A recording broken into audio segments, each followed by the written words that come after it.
मंचस्थ सभी आदरणीय महानुभाव, मैं डॉक्टर जोशी जी का अभिनंदन करता हूं कि उन्होंने, उनकी टीम ने देश की आशा आकांक्षाओं का प्रतिबिंब इस मैनिफेस्टो में व्यक्त किया है। हमारे लिए ये मैनिफेस्टो न ही एक चुनावी रिचुअल है और न ही यह कागजी दस्तावेज है। यह हमारी दिशा है, यह हमारा लक्ष्य है, यह हमारी प्रतिबद्धता है। अगर दो शब्दों में मुझे कहना है तो मैं कहूंगा, दो मूल बातों को लेकर के हम आगे बढ़ रहे हैं। एक गुड गवर्नेंस, दूसरा डेवलपमेंट, सुशासन एवं विकास। और जब हम विकास की बात करते हैं तो विकास सर्वसमावेशक हो, विकास सर्वस्पर्शी हो, विकास सार्वदेशिक हो, विकास सर्वप्रिय हो। उसी प्रकार से जब हम गुड गवर्नेंस की बात करते हैं तो गुड गवर्नेंस सरकार वो होनी चाहिए जो गरीब के लिए सोचे, गरीब का सुने। दलित, पीड़ित, शोषित, वंचित, उनके लिए सरकार ही एकमात्र सहारा होती है।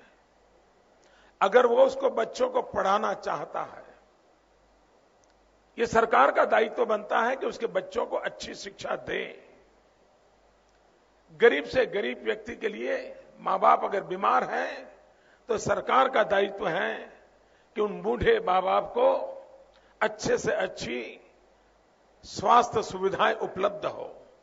और इसलिए शासन, पंडित दीनदयाल उपाध्याय जी ने हमें जो मार्गदर्शन दिया है अंत्योदय की कल्पना का, उस अंत्योदय की कल्पना को लेकर के चलना।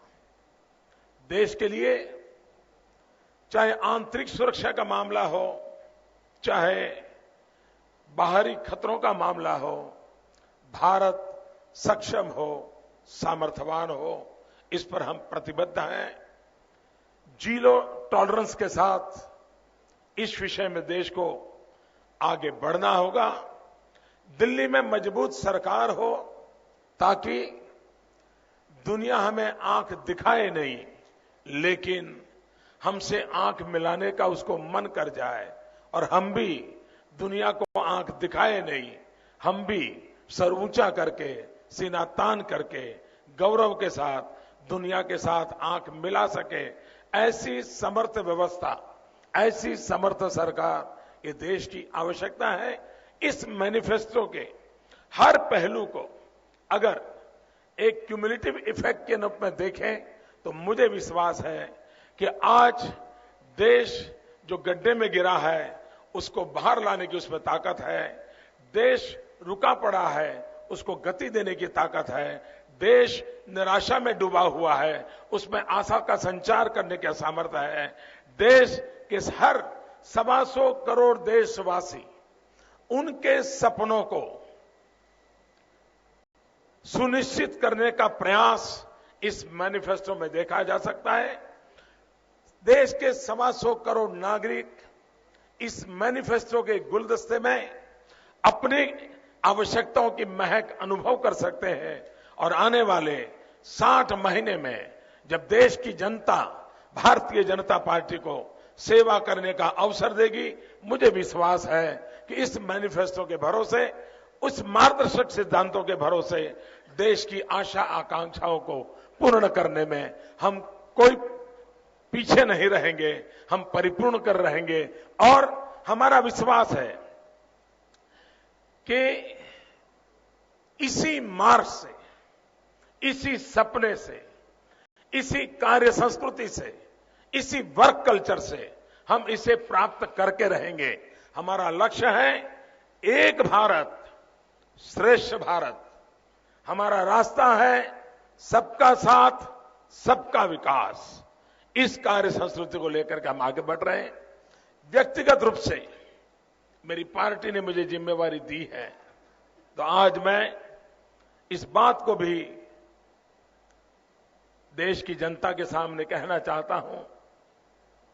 व्यक्ति के रूप में मुझे जो दायित्व देश की जनता देगी, उसको पूरा करने में, परिश्रम करने में मैं कभी भी कमी नहीं रखूंगा। दूसरा, मैं देश के सामने कहना चाहता हूं, मैं अपने लिए कभी कुछ नहीं करूंगा। और तीसरी बात मैं कहना चाहता हूं, मैं बदिरादे से कभी भी कोई काम नहीं करूंगा। ये विश्वास देता हूं और मुझे विश्वास है देश की जनता जिस भरोसे की तलाश में है, उस भरोसे को देने का सामर्थ्य भारतीय जनता पार्टी के लक्षावधि कार्यकर्ताओं में है, भारतीय जनता पार्टी की इस सामूहिक नेतृत्व में है, भारतीय जनता पार्टी के इस मैनिफेस्टो के दस्तावेज में है और भारतीय जनता पार्टी की आने वाली सरकार में है। और उसका मूल कारण है हमारे पास अटल बिहारी वाजपेयी, लाल कृष्ण आडवाणी जी, उनके नेतृत्व में एनडीए का जो हमारा ट्रैक रिकॉर्ड है, राज्यों में भारतीय जनता पार्टी की सरकारों का जो ट्रैक रिकॉर्ड है, वो विश्वास पैदा करने के लिए एक बहुत बड़ी पूंजी है। मैं फिर एक बार पार्टी के नेतृत्व का आभारी हूं। श्रीमान जोशी जी को बहुत बहुत बधाई देता हूं। धन्यवाद।